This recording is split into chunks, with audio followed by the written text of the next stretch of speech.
So hello and welcome to Damle Safaris new series of podcast.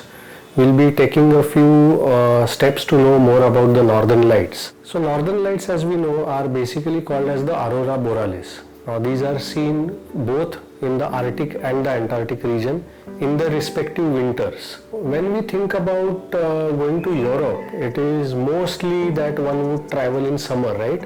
When it is maximum daytime. You can go out through the day, you can enjoy the cafes in the evening. But Northern Lights is a totally different way of going to Europe. That's the time when you have majority of night time.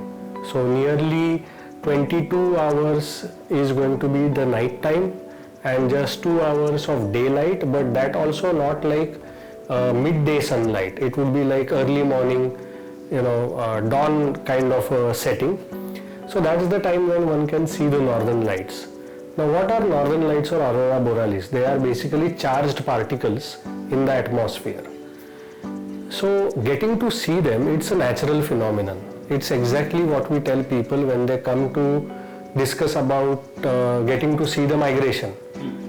It's a natural phenomenon. You may or you may not see it, but you have to time it in such a way that you are there at the most ideal time. Yeah, it has to have the highest probability when you can see. Since we are talking about probability 2025, that is 2024-2025 season, this time is supposed to be one of the best times to go and see the Northern Lights. So one should plan it, say from mid-November until mid of March.